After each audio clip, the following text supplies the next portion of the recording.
नमस्कार साथियों एवं मेरे प्यारे बच्चों। मैं नीलाभ कुमार, सहायक प्राध्यापक हिंदी, शासकीय विज्ञान महाविद्यालय अंबिकापुर, जिला सरगुजा, छत्तीसगढ़ में कार्यरत हूँ। मैं राज्य स्तरीय अध्ययन समिति को धन्यवाद ज्ञापित करना चाहता हूँ कि उन्होंने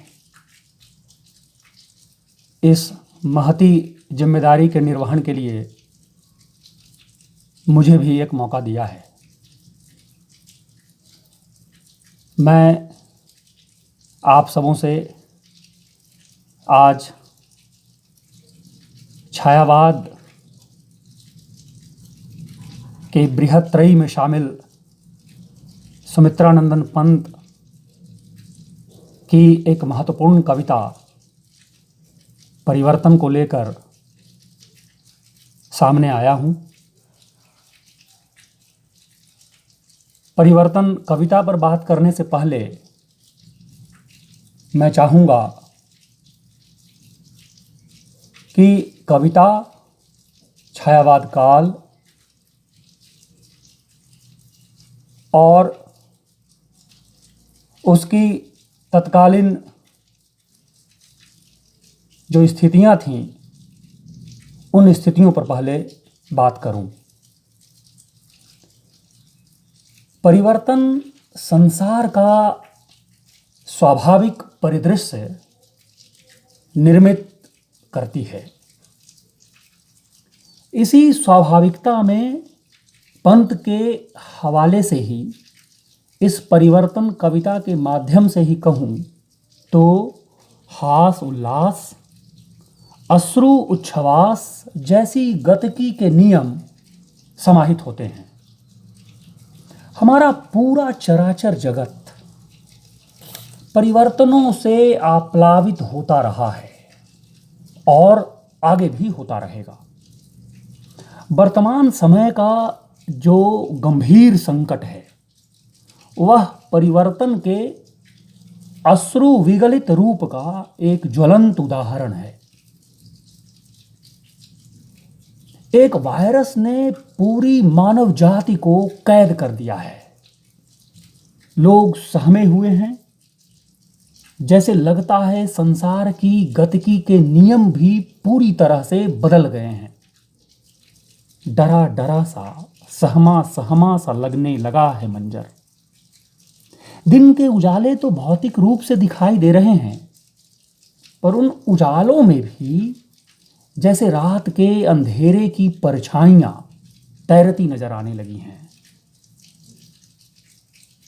परिवर्तन कविता पंत जी के काव्य संग्रह पल्लव में संकलित है, जिसका प्रकाशन वर्ष 1926 ईस्वी है।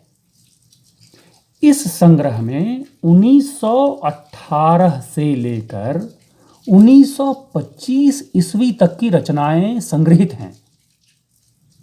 पल्लव काव्य संग्रह की तरह इसकी भूमिका भी अत्यंत महत्वपूर्ण है। यह भूमिका मध्यकालीन रीति कविता की प्रतिक्रिया में लिखी गई है। पल्लव नवीन वाणी, नवीन जीवन तथा नवीन स्पंदन कंपन का हिंदी साहित्य में आह्वान है। पल्लव की भाषा अपने वक्रोक्ति वैचित्र के कारण द्वेदीयुगीन भाषा से भिन्न है। हम इस बात पर आवश्यक बल प्रदान करते हैं कि साहित्य और इतिहास का गहरा संबंध होता है। जिस समय परिवर्तन कविता रची जा रही थी, वह समय भारतीय स्वतंत्रता आंदोलन में शरीक आंदोलनकारियों की महत्वपूर्ण भूमिका को इंगित करने वाला था। हमें याद आता है 1919 का रॉलेट एक्ट, 1919 का जालियांवाला बाग हत्याकांड 1920 का असहयोग आंदोलन तथा 1922 का खिलाफत आंदोलन, जिसके सहारे इतिहास न सिर्फ निर्मित पा रहा था बल्कि परिवर्तन की थाह में भी डूब उतरा रहा था। जालियांवाला बाग हत्याकांड में जो हमारे वीर शहीद हुए थे, उनके शहीद होने से जो हमें दुख और विषाद मिला था वह बहुत गंभीर था। 1920 में शुरू हुए असहयोग आंदोलन और उसकी शुरुआती सफलता ने हमें जिस ढंग का उत्साहवर्धन किया था, उससे हमारे उद्देश्य का अभिष्ट प्राप्त जान पड़ने लगा था। लेकिन यह शुरुआती सफलता का उत्साह बहुत दिनों तक कायम नहीं रह सका और चौरी चौरा की घटना के बाद असहयोग आंदोलन को वापस ले लिया गया। आंदोलन को बिना सफल हुए वापस लिया जाना हमारी असफलता से अधिक परिवर्तन की उस छाह को प्रकट करने वाला था जिससे हम दो चार हो रहे थे। इस परिवर्तन को हम पंत जी की कविता में भी देखेंगे। कभी हास उल्लास तो कभी अश्रु छवास, यह पंत जी की ही बात है। प्यारे बच्चों, साहित्य को पढ़ते हुए इस बात का ख्याल अवश्य करें कि किसी भी तत्कालीन महत्वपूर्ण घटना का साहित्य पर असर होना लाजमी है। हिंदी साहित्य का जो छायावाद काल 1918 से 36 तक का है, वह काल भारतीय स्वतंत्रता आंदोलन के चरमोत्कर्ष का काल है। तो स्वभावतया इस आंदोलन की प्रतिछवि साहित्य में दिखाई देगी। एक बात और प्यारे बच्चों जो मैं आपसे निवेदित करना चाहता हूं कि यह आप जब भी कोई रचना पढ़ें तो उसके समय का तो ध्यान रखें ही, साथ ही उसके पूर्ववर्ती साहित्यिक आंदोलनों का भी अवश्य ध्यान रखें। जो मैं बात कर रहा था कि पल्लव की भूमिका मध्यकालीन रीति कविता की प्रतिक्रिया में लिखी गई है, पल्लव की भाषा अपने वक्रोक्ति वैचित्र के कारण द्विदिवगीन भाषा से भिन्न है, उस बात को हम यहां पर समझ सकेंगे। कुछ यूं समझा जा सकता है कि आपका जीवन जिस ढंग से बढ़ता है उसमें अचानक कोई परिवर्तन नहीं आता। आप 17 से 18 में जाते हैं, 18 से 19 में जाते हैं और आगे भी इसी तरह से आप बढ़ते हैं। लेकिन विचार करने वाली बात यह है कि 17 से 18 जाने में सारी चीजें अचानक से नहीं बदल जाती। कुछ छूटती हैं, कुछ जुड़ती हैं। मैं जो कहना चाह रहा हूं वह यह कि इसी तरह साहित्य में भी परिवर्तन अचानक से नहीं हो जाता है। कुछ चीजें पीछे से चली आती हैं, जिसमें कुछ छूटती हैं, कुछ साथ में चलती हैं और कुछ नवीनता लिए हुए अपने को उसमें समाहित करती हैं या उससे आगे निकल जाती हैं। छायावाद काल का भी अचानक से हिंदी साहित्य में आविर्भाव नहीं होता। छायावाद को समझने के लिए हमें इसके पूर्ववर्ती द्विदिवगीन साहित्यिक स्थितियों और प्रवृत्तियों को देखने की जरूरत महसूस होगी। इसी प्रकार छायावाद का पर्यवसान जो प्रगतिवाद में होता है, उसमें भी सारी चीजें अचानक से नहीं बदल जाती। प्यारे बच्चों, उक्त दो बातों का साहित्य पढ़ते समय यदि आप ध्यान रखेंगे तो आपको साहित्य को समझने की नई दृष्टि हासिल हो सकेगी तथा इससे साहित्य को समझने में सहूलियत भी हो सकेगी। कवि पंत ने अपनी परिवर्तन कविता में जन्म से लेकर मृत्यु तक की जिस गति की बात की है, यहां गति बहुत महत्वपूर्ण है। इस गति को भारतीय स्वतंत्रता आंदोलन के जन्म से लेकर उसके आखिरी पड़ाव तक की नियति को समझा जा सकता है, जिसमें हास और उल्लास को देखा जा सकता है तो उसमें अवसाद, आंसू और मन में कष्ट के कारण ली जाने वाली लंबी सांसों को भी महसूस किया जा सकता है। इस पूरी गतिकी में परिवर्तन के कई सारे लक्षणों को हम इंगित कर सकते हैं, उससे हम परिचित होते हैं। प्यारे बच्चों, कविता को समझने को लेकर मेरी एक बात है जो आपसे साझा करना चाहता हूं।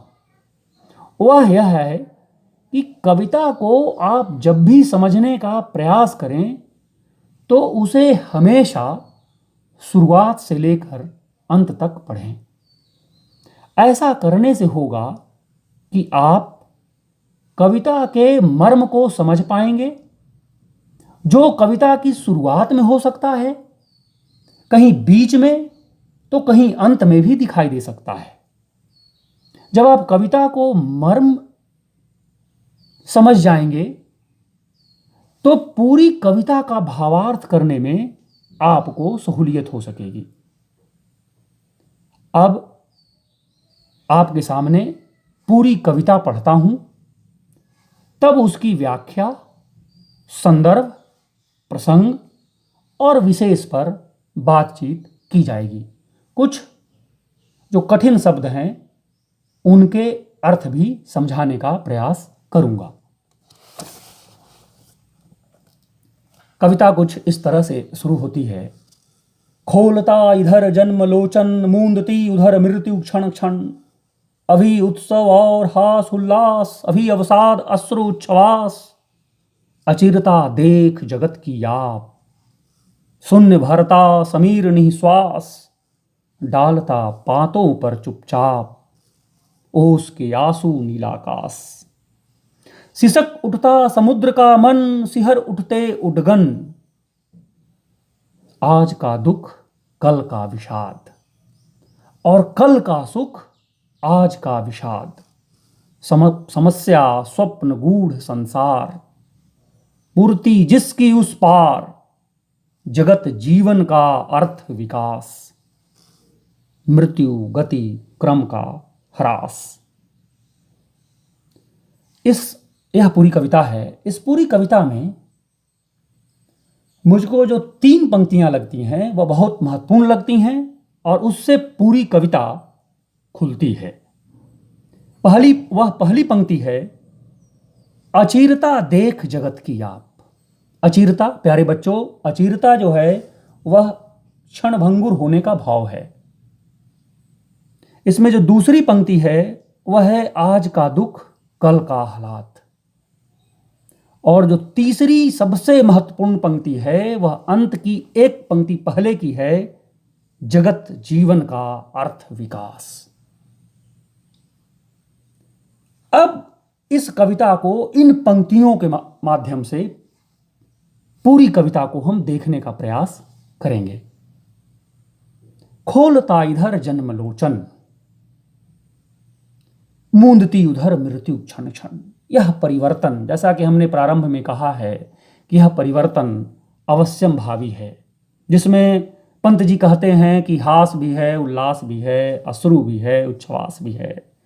उच्छ्वास जो है वह मन में कष्ट या वेदना होने के कारण उपजने वाला एक भाव है, जिसकी वजह से हम लंबी सांस लेते हैं और उस वेदना को महसूस करने का प्रयास करते हैं। खोलता इधर जन्म लोचन, अब इसकी जो सामान्य व्याख्या है वह है मनुष्य के कि मनुष्य की आंखों के खोलने का, लेकिन यह सिर्फ मनुष्य की आंखों के खोलने का सवाल नहीं है। यह सवाल भारतीय स्वतंत्रता आंदोलन से जाकर जुड़ती है। भारतीय स्वतंत्रता आंदोलन के जन्म का सवाल है।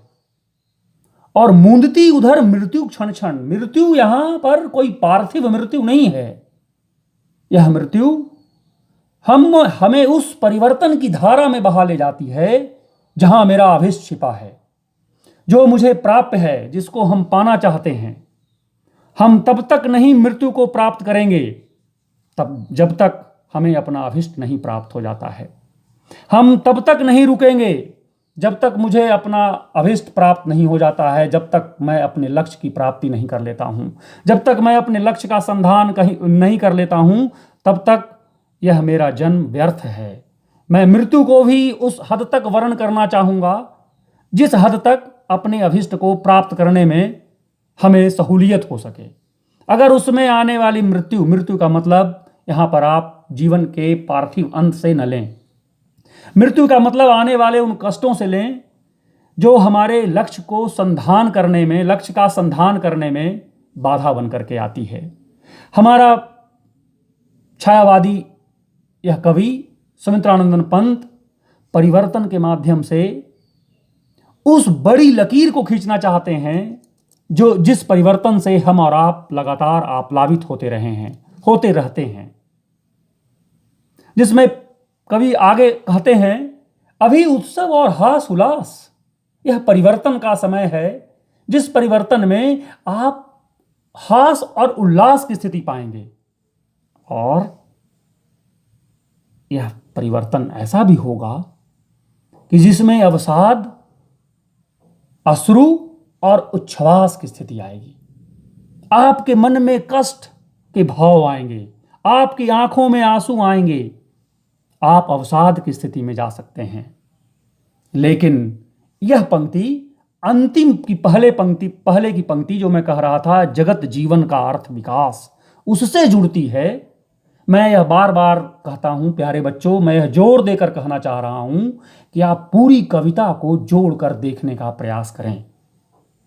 तब जाकर आप कविता को सही समझ से, सही प्रकार से व्याख्यायित करने में समर्थ हो सकेंगे। यह मेरी समझ है और मुझे लगता है कविताओं को पढ़ते हुए कि इस समझ पर बात हमें करनी चाहिए और हमें ऐसा प्रयास करना चाहिए। अब इसकी एक महत्वपूर्ण पंक्ति जो आगे आती है, अचिरता देख जगत की आप। यह अचिरता बहुत महत्वपूर्ण है इस कविता में। क्षणभंगुर होने का जो भाव है, उस भाव से यह पूरा बंद है। यह क्षणभंगुरता, जीवन की क्षणभंगुरता, जिसमें हमें यह दिखाई देगा कि हवा भी, समीर भी जो निःश्वास हो गया है, हवा भी निःश्वास हो गया है। यह जीवन की क्षणभंगुरता की स्थिति है। आप यह महसूस करें, आप यह कल्पना करें कि यदि हवा भी निःश्वास हो जाए, हवा में श्वास न हो, तो हमें जो हवा, ऑक्सीजन जो हम प्राप्त करते हैं, वह हम कैसे प्राप्त करेंगे? शून्य भरता समीर निःश्वास। समीर जो है, जो पवन है, जो वायु है, वह निःश्वास हो गया है, वह भी शून्य की स्थिति में चला गया है। क्यों चला गया है? क्योंकि जीवन की क्षणभंगुरता, जीवन के क्षणभंगुर होने का भाव हमारे सामने प्रकट हो आया है। डालता पातों पर चुपचाप ओस की आंसू नीलाकाश। जो नीलाकाश से, जो आकाश जो नीलिमा लिए हुए है, उस आकाश से जो ओस की किरणें, ओस की जो बूंदें टपक रही हैं, वह भी चुपचाप गिर रही हैं।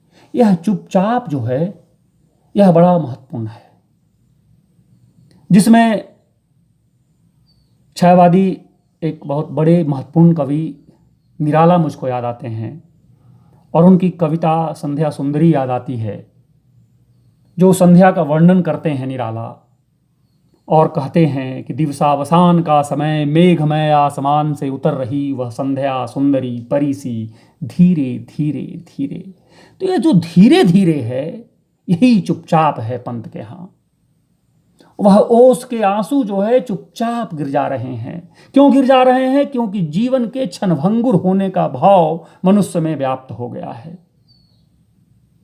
सिसक उठता, और यह देखिए सिर्फ ओस के आंसू ही नहीं, चराचर, संपूर्ण चराचर जगत जिसमें समुद्र भी है, पेड़ पौधे पशु पक्षी भी हैं, समुद्र की स्थिति है सिसक उठता समुद्र का मन। समुद्र का मन भी सिसक उठता है। जो समुद्र अपनी उतल आवेगों से, अपनी लहरों से पूरे जगत को कंपायमान किए रहता है, उस समुद्र का भी मन आज सिसक उठने को हो आया है, क्योंकि मनुष्य के जीवन के क्षणभंगुर होने का भाव मनुष्य में व्याप्त हो आया है।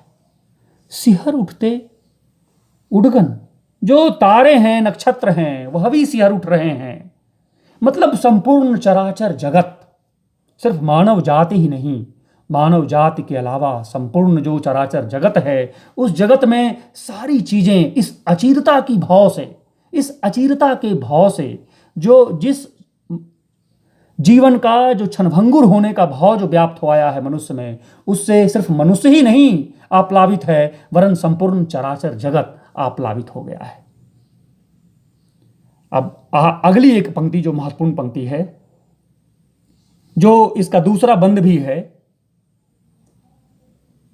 आज का दुख कल का आह्लाद। यह बहुत महत्वपूर्ण है। परिवर्तन के लिए, इसके लिए आप हमेशा तैयार रहें मेरे प्यारे बच्चों। आज का दुख है, वह कल का आह्लाद होगा। यह जीवन की सकारात्मकता है।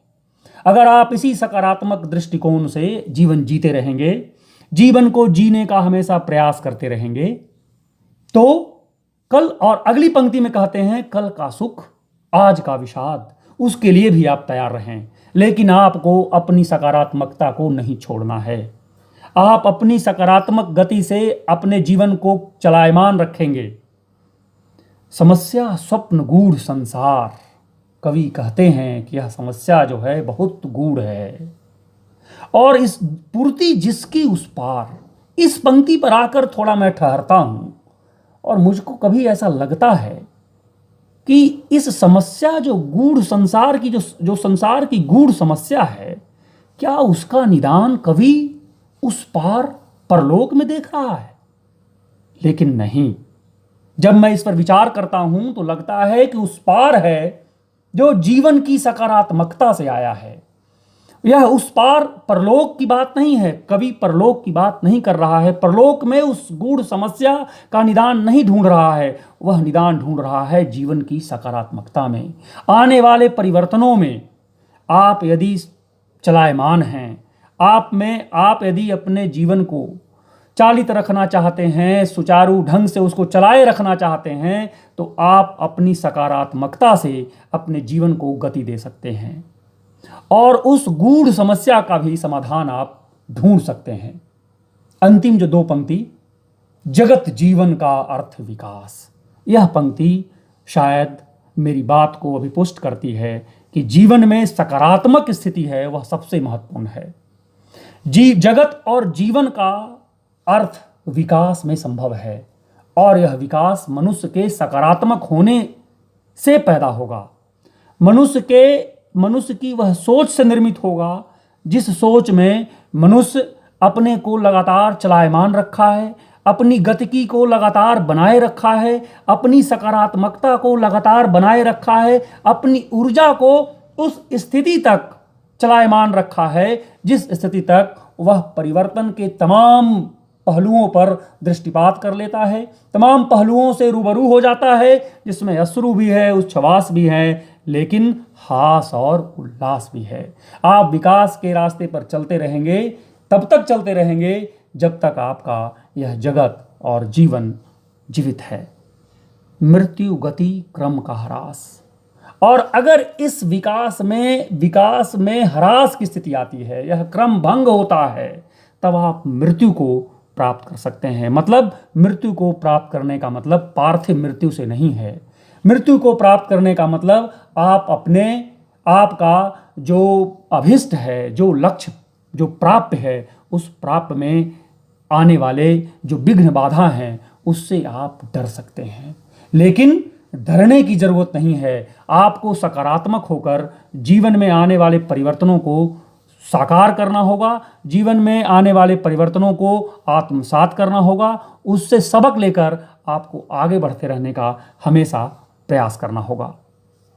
मेरे प्यारे बच्चों, दो शब्द इसमें जो बहुत कठिन हैं और जो पूरी कविता को चलायमान रखते हैं, एक शब्द है अचिरता, जो हमने कहा कि क्षणभंगुर होने की अवस्था है वह, और एक दूसरा जो शब्द है वह है उच्छ्वास। मन में कोई कष्ट या वेदना है, उससे जो मन में उपजने वाली जो सांसें हैं, जो मन में सांस आती है, वह है उच्छ्वास। अश्रु आप जानते हैं, अवसाद आप जानते हैं। अश्रु जो है वह आंसू है, अवसाद जो है वह विषाद की स्थिति है, जिसको अंग्रेजी में हम डिप्रेशन भी कहते हैं। मतलब वह जीवन की गतिकी को रोकने का प्रयास करता है। मेरे प्यारे बच्चों, एक अंतिम बात जो मैं आपसे साझा करना चाहूँगा कि यह आपकी परीक्षा को ध्यान में रख करके मैं बात कह रहा हूँ कि आप जब पूरी कविता को समझ लेते हैं, उसकी व्याख्या आप कर लेते हैं, तो प्रसंग और विशेष उससे निकल आएगा। मुझको ऐसा लगता है कि पूरी कविता का एक प्रसंग नहीं होता है। आपको जो परीक्षा में सवाल आएंगे उसमें हो सकता है कोई 4 पंक्ति हो। जैसे मान लीजिए यह 4 पंक्ति हो परीक्षा में, अचिरता देख जगत की आप, शून्य भरता समीर निःश्वास, डालता पातों पर चुपचाप, ओस के आंसू नीलाकाश। तो इसका प्रसंग जो है वह दूसरा होगा, वह क्षणभंगुर होने के भाव को अभिव्यक्त करने वाला होगा। और अगर यह पंक्ति आती है, आज का दुख कल का आह्लाद और कल का सुख आज का विषाद, समस्या स्वप्न गूढ़ संसार, पूर्ति जिसकी उस पार, तो इसका प्रसंग जो है वह बदल जाएगा। यह सुख और दुख की स्थिति है, मनुष्य के सकारात्मक होने की स्थिति है, मनुष्य के उस दुख और विषाद को दूर करने की स्थिति का भाव इसमें है, जिसके बारे में आप प्रसंग में इस जिक्र करेंगे। मुझको ऐसा लगता है कि जो विशेष है, वह विशेष जो आपसे परीक्षा में पूछा जाता है, वह जो पंक्ति व्याख्या के लिए दी जाती है, उसका विशेष पूछा जाता है। आप पूरी कविता को लेकर के विशेष लिखने का प्रयास न करेंगे। आप उन पंक्तियों का विशेष ढूंढेंगे जो सामान्य बात है, जो छायावादी काव्य प्रवृत्तियों की जो विशेषता है, जो छायावादी काव्य की विशेषता है, उन विशेषताओं में एक मानवीयकरण है। वह हमें इस कविता में भी दिखाई देती है। कवि पूरे प्रकृति को, जो पूरा प्रकृति का चराचर, प्रकृति और पूरा जो चराचर जगत है, उसका मानवीयकरण करता है। तो आप उन पंक्तियों पर ध्यान रखते हुए, तो मेरा कहने का मतलब यह कि आप अगर व्याख्या को सही ढंग से समझ लेते हैं, तो आपको प्रसंग लिखने में और विशेष लिखने में आपको शायद कठिनाई ना हो। संदर्भ का जो सवाल है, वह मैं देखता हूँ जब कॉपियों का मूल्यांकन करता हूँ, तो उसमें बड़ी ऐसी स्थिति मुझको दिखाई देती है कि यह हमारे बच्चों को पता ही नहीं है कि यह कविता का कवि कौन है। कवि की जगह पे वह कविता का नाम लिख सकता है और कविता की जगह पे कवि का नाम लिख देता है। परिवर्तन कवि की कविता पंत है, ऐसी भी कॉपियों में देखने को मिलता है। तो मैं आपसे निवेदन करता हूँ कि आप पठन पाठन को सुचारू रखें, आप कविता को समझने का प्रयास करें, आप उन चीज़ों को देखने का प्रयास करें जो वह कविता कहती है। 1-2 बातें जो हमने पहले कही हैं कि आप उस काल को समझने का प्रयास करें। अगर ऐसा आप करते हैं तो आप बहुत बेहतर स्थिति में होंगे, यह मुझे उम्मीद है। 1-2 बातें और जो छायावाद को लेकर के यह जो सीरीज बन रही है, जो राज्य स्तरीय समिति जो बनाई गई है, इसमें हमारे और कई साथियों ने बड़ी मेहनत से, हमारे एक बड़े अच्छे मित्र हैं भूपाल सिंह ठाकुर जी, जो निराला की कविताओं पर बात कर रहे हैं, वरदे वीणा वादनी और सखी वसंत आया पर उन्होंने बात की है। मुझे बहुत अच्छा लगा। उन्होंने बहुत समग्रता से निराला को देखने का प्रयास किया है और उन्होंने जो कुछ किताबें आपको बताई हैं, मुझको लगता है कि दोबारा से मैं उन किताबों के बारे में फिर से बताऊं तो यह समय जाया करना होगा। उन किताबों में कुछ किताबें ऐसी हैं जो पूरे छायावाद को, चाहे वो प्रसाद को आप पढ़ें, निराला को पढ़ें या पंत को पढ़ें या महादेवी को पढ़ें, उसमें वो किताबें काम आएंगी। उन किताबों पर आप ध्यान रखें। आप छायावाद को समग्रता में पढ़ने का प्रयास करें, छायावाद की भाषा को समझने का प्रयास करें, उसके पहले की भाषा को समझने का प्रयास करें। बिना आप द्वैधी युगीन भाषा को समझे छायावाद युगीन भाषा को नहीं समझ सकते हैं। छायावाद के बाद जो प्रगतिवाद आता है उसको भी आप समझने का प्रयास करें। और छायावाद की जो एक महत्वपूर्ण विशेषता, जो हिंदी के एक बड़े आलोचक डॉक्टर नामवर सिंह जी ने जो छायावाद को व्याख्यायित किया है, उसमें भारतीय स्वतंत्रता आंदोलन से वह व्याख्या जुड़ती है। नामवर जी के पहले भी कई आलोचकों ने छायावाद को व्याख्यायित करने का प्रयास किया है। अपने समय में उन लोगों ने छायावाद को जिस ढंग से देखा, वह भी एक ढंग है। उसका मैं विरोध नहीं कर रहा हूँ या उससे पूरी तरह से असहमत नहीं हूँ, लेकिन छायावाद को समग्रता में देखने का काम हमारे डॉक्टर नामवर जी ने ही किया है। डॉक्टर नामवर जी ने जिस छायावाद को भारतीय स्वतंत्रता आंदोलन से देखने का प्रयास किया, उससे छायावाद को समझने की एक नई दृष्टि हमें मिलती है।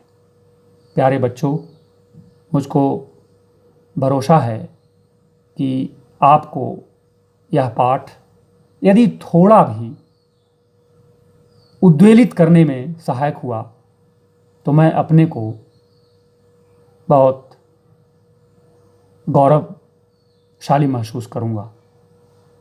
मैं अपने को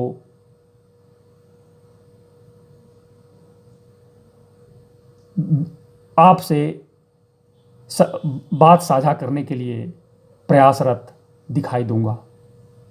मेरे प्यारे बच्चों, मैं यह महसूस करता हूँ कि यह जो वीडियो सीरीज चल रही है, यह आपके लिए इस कठिन समय में, मैं फिर वही पंथ की बात करूँगा जिससे अपनी बात समाप्त कर रहा हूँ, परिवर्तन की बात। परिवर्तन जो है वह जो जिस स्वाभाविकता की बात मैं कर रहा था, जिसमें हास उल्लास और अश्रु छवास भी हैं, तो यह जो कठिन समय है, जो हम घरों में कैद हैं, उसमें कई नई चीज़ें भी, जो सकारात्मक चीज़ें हैं, वह सकारात्मक चीज़ें भी हमारे लिए आ रही हैं। हम उम्मीद करते हैं कि आपका जीवन स्वस्थ और मंगलमय होगा।